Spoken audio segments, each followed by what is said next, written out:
그럼 이게 좀 제가 궁금합니다.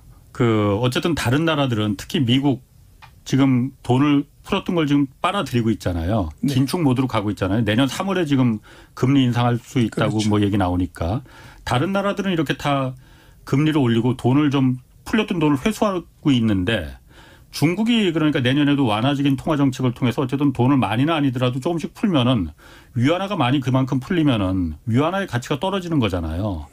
그러면 그게 성장을 뒷받침할 수는 있을지는 모르겠지만은 자본이 그야말로 돈이라는 건 냄새를 맡고 가는 거니까. 그렇습니다. 그런데 이제 환율 문제를 지적을 하셨는데요. 굉장히 예. 좋은 포인트신데 중국은 이것이 시장 환율이 아닙니다. 정부가 예. 이 통제하고 관리하는 환율이에요. 예. 그래서 이론상으로 말씀하신 것처럼 돈을 많이 풀고 이제 금리를 내리면 환율이 이제 움직여야 되는데 예.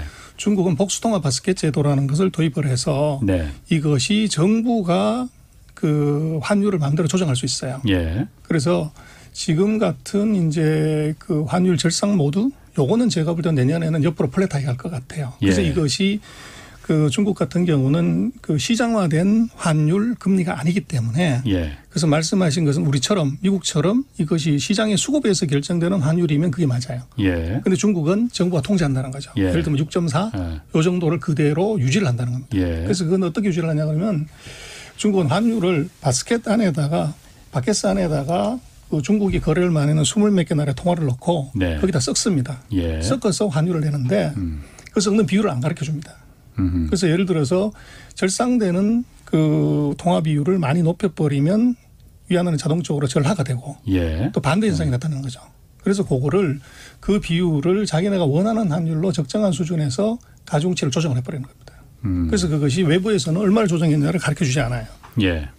그래서 그게 이제 복수통화 바스켓 제도를 중국이 채택하고 있고 그걸로 환율을 계속적으로 조정하는 겁니다. 아니 국가가 환율을 인위적으로 조정한다 하더라도 시중에 위안화가 많이 풀렸다는 걸 시장이 다 알 텐데 그러면은 그 자본 유출이나 이런 위험은 외국 자본들이 그야말로 그걸 보고 위안화가 굉장히 많이 풀렸으니까 위안화 가치는 저거는 이제 그거는 그 손해 아니야 이렇게 그래서 생각할 굉장히 이제 민감하게 보면 그런데 네.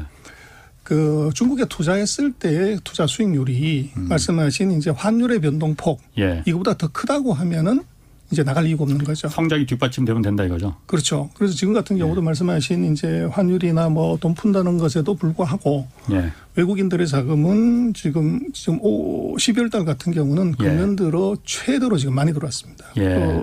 어제까지 보니까 거의 700억 위안이 들어왔는데 예.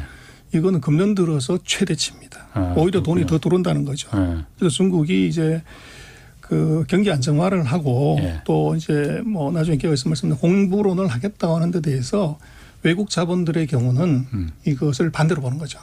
돈 먹을 기회가 환율에 절하하는 것보다도 예. 이게 수익률이 더 높을 거다. 이렇게 보고 돈이 계속 들어오는 거죠. 중국의 성장률이 그럼 이 정책으로 인해서 그러니까 지금 5% 아래로 내려갔지만은 더 위로 올라가서 그렇죠. 성장이 뒷받침될 수 있다. 성장이 환율을 충분히 커버할 수 있다. 그렇습니다. 좀 전에 그 김종무님이 그러니까 저 보신 게 있는데 그 지금 잘 안 보여요. 좀 위로 올려주세요. 그 환율 관련해서 그 질문을 해주셨거든요. 문제는 위안화와 연동된 원화, 한국 원화가 두들겨 맞는 거 아니냐 이런 우려가 있지 않느냐라고 물어보셨거든요. 그래서 그거는 조금 다른데요. 예. 그 우리 같은 경우는 이제 위안화하고 우리나라 환율이 같이 움직인다고 이렇게 많이 이제 예상도 하고 판단도 그렇지 않습니다. 그 패턴은 그렇게 가지 않아요. 그렇죠. 근데 그거는 우리는 어떤 의미냐 그러면 우리의 수출이 중국으로 가는 것이 홍콩까지 포함하면 35% 가까이 돼요. 예. 그리고 이제 환율에 가장 크게 영향을 미친 것이 무역수지 흑자인데 네. 홍콩까지 포함하면 우리나라 전체 무역수지의 거의 한 110%가 중국으로부터 와요. 예. 그러다 보니까 무역수지 흑자가 수출이 잘 되고 이제 못 되는 것에 따라서 우리는 그게 환율이 움직이는 것이지 위안화하고 우리가 연동이 되가 이렇지는 않습니다. 그렇군요. 알겠습니다.